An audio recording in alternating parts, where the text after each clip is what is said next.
પપ્પા કેવું રહેશે આ વખતે બાજરીમાં? બાજરીમાં સારું રહે. બરોબર. અને આપણે અહીંયા બાજરીમાં કયું વાવેતર? હેમર બાજરીનું વાવેતર આપણે રાપે નહીં. હેમરથી બરાબર ને? હેમર બાજરીનું વાવેતર આપણે. મતલબ આ વખતે શું છે, કપાસમાં તો હાવ પૂરું થઈ ગયું હતું. આ કપાસમાં તો કાંઈ હતું. હા હા, કપાસમાં તો કાંઈ હતું જ નહીં.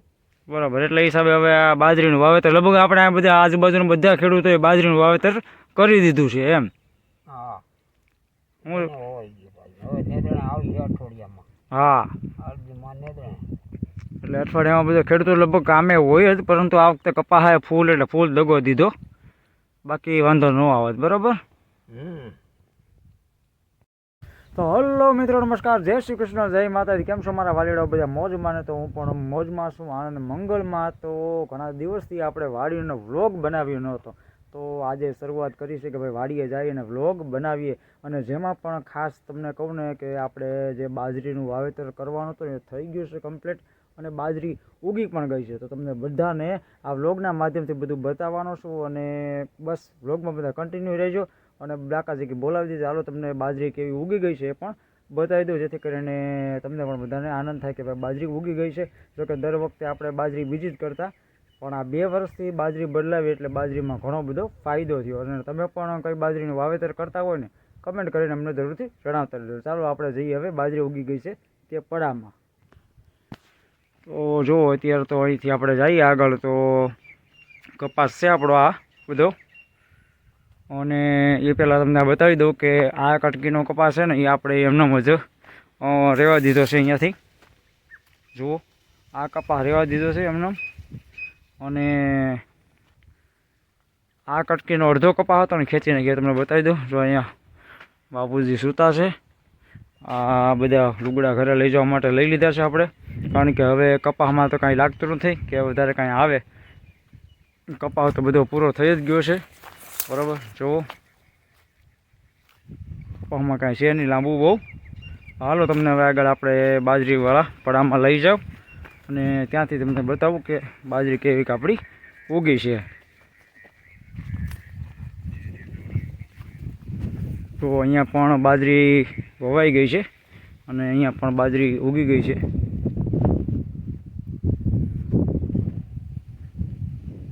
ધીમે ધીમે જાય આપણે આ બોરમાંથી પાણી છે ને, જો અહીંયા આવે, અહીંથી પાણી આપણે સારું જ છે.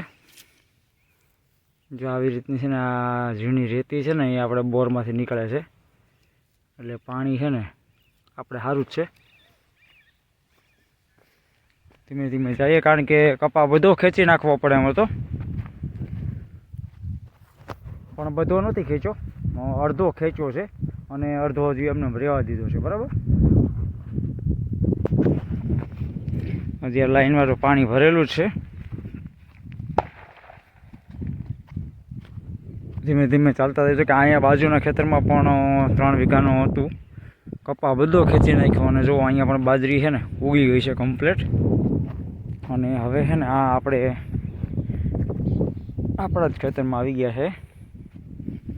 જુઓ તમે, આ બધી છે ને બાજરી અત્યારે અમુક જગ્યાએ ઉગી નથી ને, આ બધા લાલેડા અને પક્ષી 73 બધા કાઢી ગયા છે બાજરી. પણ અત્યારે જુઓ તો ઉગી ગઈ છે, આમ કમ્પ્લીટ ઉગી ગઈ છે. આમ સારી છે, પારવી ઓછી પડશે. જુઓ ને, તો હવે તમને કમ્પ્લીટલી દેખાશે. અને આ છે ને આપણે એક રડાર લાઇટ ફિટ કરી છે, જે સોલાર ઉપર છે, ચાલે. બહુ જોરદાર કામકાજ છે આનું. બરાબર. એટલે થોડુંક ડુક્કરની ચિંતા રહી છે. ભૂણા ભાઈ બહુ એટલે બહુ જ ત્રાસ છે અમારા ભૂણાનો અહીંયા. બરાબર. અને ડુક્કર ભાઈ છે ને બહુ એટલે બહુ જ છે અહીંયા, જેથી કરીને આ બધું ખોદીને બધું હેરાન ખેદાન બેદાન કરી દે છે. આમ મને હેરાન પરેશાન કરી દે જોઈએ ને તો એના માટે આપણે આ રડાર લાઇટ ફિટ કરી છે અત્યારે. બહુ સારો અવાજ પણ એવો જોરદાર આપે,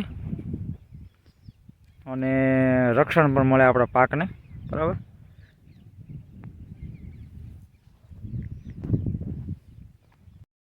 અને હજી પણ તમને આગળ લઈ જાઉં, આખું ખેતર તમને બતાવું કે ભાઈ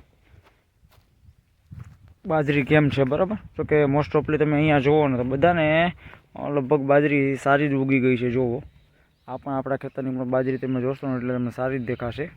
કાંઈ ઘટે નહીં. આ દોરી બાંધી છે આપણે આડી, થોડાક ડુક્કર છે તે આ દોરીથી બીવે એટલે અંદર ન આવે, બાકી તો બધું ખોદીને કાઢીને વયા જાય એવું છે. આખા ખેતરનો કપા કાઢી નાખ્યો નથી, પણ અડધા ખેતરનો કાઢ્યો, અડધો થોડોક સારો હતો, પણ હવે એમ થયું કે કાઢી નાખ્યો તો સારો હતો. હવે બાજરી એટલી થઈ છે, બસ હવે ભગવાનને દિયાથી થઈ જાય એટલે બધું રેડી. પણ વાતાવરણમાં તો જુઓ ફેરફાર છે જ, આમ વાદળ છાયું બધું રહે એમ છે, પણ હવે ખબર નહીં આગળ જતાં શું થાય. અને હાલમાં ઠંડી પણ પુષ્કળ પ્રમાણમાં પડે જ છે. અહીંયાથી જો આપણે મોટરને બધું ત્યાં ગોઠવેલું છે, ત્યાંથી પાણી આપણે આવે છે આપણી વાડીમાં જ, બરાબર. તો આવી રીતે બધું છે. અને બાપુજી જો બાચકા લઈને બધું લુગડા લઈને આવે છે, સામે હાઈલા આવે છે, બરાબર. એટલે બધું આવું છે ભાઈ બધું. તો જો આવી રીતે બાજરીનું વાવેતર છે ભાઈ આપણે અહીંયા, બરાબર. તમારી બાજુ પણ લગભગ બાજરીનું વાવેતર કર્યું હોય તો પ્લીઝ કમેન્ટમાં જરૂરથી કહેજો. અને ખાસ કરીને ભાઈ જોવા જઈએ ને તો કયું બિયારણ છે ને એ જણાવજો ખાસ કરીને, બરાબર. એ જો અહીંયાથી આપણે મોટરમાંથી પાણી આવે બધું, બરાબર, કમ્પ્લીટ.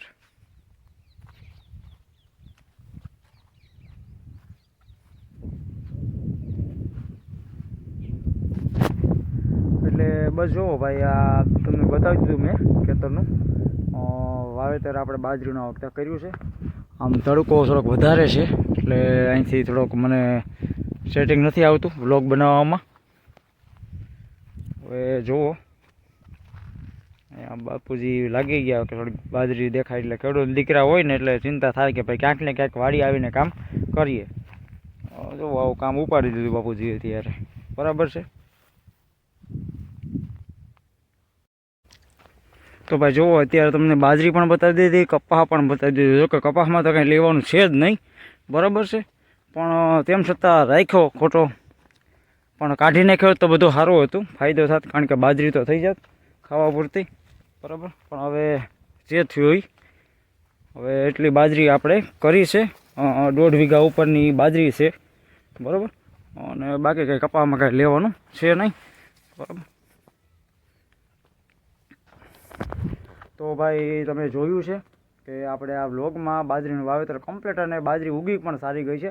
બસ હવે સમયાંતરે થોડું થોડું પાણી આપતા રહીશું એટલે પાકમાં પણ ફાયદો થઈ જાય. જોકે આજે થોડોક તડકો પણ હતો અને આમ વાતાવરણમાં પણ ચેન્જીસ પણ છે, ઘડીક તડકો હોય ઘડીક ઠંડુ થઈ જાય એવું બધું છે, જેથી કારણે થોડીક વ્લોગમાં મને પણ બનાવવામાં થોડીક તકલીફ પડી છે.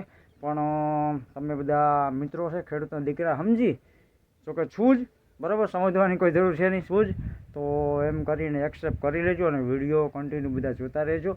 અને મેં કીધું એ મુજબ કે તમે પણ જો બાજરીનું વાવેતર કર્યું હોય તો કમેન્ટમાં જરૂરથી અમને જણાવી દેજો. તો ચાલો ખેડૂત મિત્રો, રજા લઈએ, ફરીથી મળીશું એક નવા વ્લોગ સાથે. ત્યાં સુધી સૌને જય શ્રી કૃષ્ણ, જય માતાજી, જય જવાન, જય કિસાન.